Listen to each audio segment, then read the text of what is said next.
Hello বন্ধুগণ, কেমন আছো তোমরা সবাই? অনেকদিন পরে তোমাদের সামনে নিয়ে আসি একটা বড় ভিডিও। বড় ভিডিও তো সেভাবে এখন আর শেয়ার করা হয় না। সপ্তাহে একবারই দেবো, এটাই ঠিক করছি। আর রিলস দেবো প্রতিদিন। তো তোমরা কিন্তু আমার সাথে অবশ্যই থাকবা।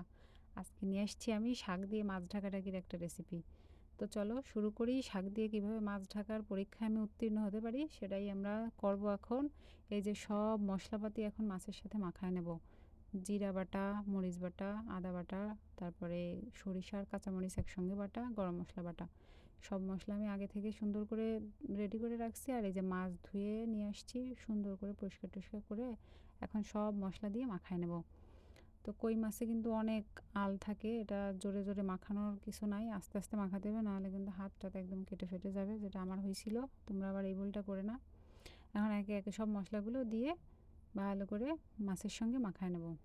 তো এই যে তোমাদের আশেপাশে অনেকে থাকে না, যারা পরিস্থিতি সামলাতে গিয়ে শাক দিয়ে মাছ ঢাকে, তাকে তোমরা এই রেসিপির সম্পর্কে জানাবা, তারা যেন এইভাবে শাক দিয়ে মাছ ঢাকে। তাহলে একটা সুন্দর রেসিপিও তারা পাবে, খাওয়াটাও ভালো হবে, আর কোনো রকম ঝগড়াঝাটি অশান্তি থাকবে না। শাক দিয়ে মাছ ঢাকার মতো মানুষ কিন্তু প্রচুর থাকে আমাদের আশেপাশে, তাই না বলো? তো এই দেখো, আমি মাছগুলো মশলার সাথে ভালো করে মাখায় নিচ্ছি, আর এরপর দিয়ে দেবো সরিষার তেল। এই সরিষার তেলই হচ্ছে এই রেসিপির মূল উপাদান, তোমরা তো জানোই। এটা আসলে কি রেসিপি তো তোমরা দেখেই বুঝতে পারতেছো। মাছ সেদ্ধ লাউ পাতার মধ্যে। তোমরা কে কিভাবে খাও সেটা জানায়ও, আর এইভাবে কেটা খাইছো বা খাও তাও জানায়ও। ট্রেডিশনাল পদ্ধতিতে মাছ সেদ্ধ আগে তো প্রচুর খাইছি, মা বা শাশুড়ি মার হাতে। জীবনে প্রথমবার নিজে নিজে করতেছি। আসলে লাউ পাতা আর কই মাছ দেখে ভাবলাম দেখি আমি পারি কিনা পরীক্ষায় উত্তীর্ণ হতে, তার জন্যই এই পরীক্ষায় নামছি। তো এই যে দেখো, শাক সুন্দর করে পাতায় নিছি। শাক দিয়ে এখন মাছ ঢাকাঢাকির পর্ব শুরু হয়ে গেছে। মাছগুলো ভালো করে পাতায় নিচ্ছি যাতে ঢাকাঢাকিটা ভালোভাবে হয়। ঠিক আছে বন্ধুগণ, দেখতে থাকো। কত সুন্দর একটা রেসিপি তোমাদের সামনে আমি উপহার দিতে চলেছি। আমি হচ্ছি বিখ্যাত রাঁধুনি, দিন দিন বিখ্যাত হয়ে যাচ্ছি। আমি যে কবে এত ভালো রান্নারান্নি শুরু করে দিলাম, এটা না আমি নিজেই নিজেরে মানে বিশ্বাস করতে পারি না, এত ভালো আমি কবে থেকে রান্নাবান্না শুরু করে দিলাম। এসব তো একসময় চিন্তাও করতে পারতাম না যে আমি মাছ সিদ্ধ দিয়ে একা একা খাবো।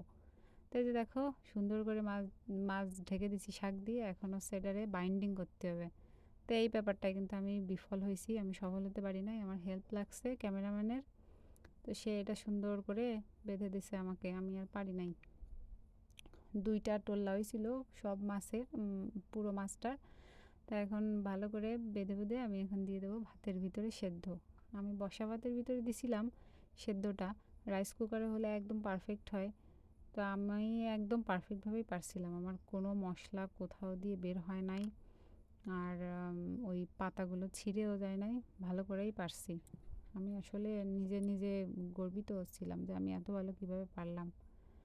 আর ওই যে মশলার মধ্যে যে সরিষা বাটাটা দিছি না, এটা তোমরা দেওয়ার চেষ্টা করবে, এটা দিলে এত সুন্দর একটা ফ্লেভার আসে, পুরোই অসাধারণ।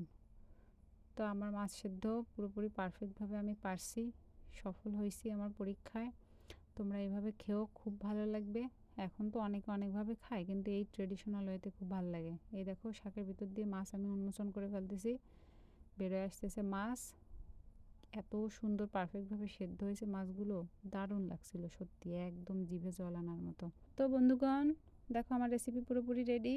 আমি কিন্তু দিন দিন জগৎ বিখ্যাত রাঁধুনি হয়ে যাচ্ছি। তোমরা যদি আমার হাতের কোনো নতুন রেসিপি বা তোমাদের পছন্দের কোনো রেসিপি দেখতে চাও এবং খেতে চাও, অবশ্যই আমার কমেন্ট করে জানাবা। তো এই যে আমরা এখন খেতে বসবো, মাছগুলো এত সুন্দর সেদ্ধ হয়েছে না। তো ঠিক আছে বন্ধুগণ, এত সময় সাথে থাকার জন্য তো সবাইকে ধন্যবাদ।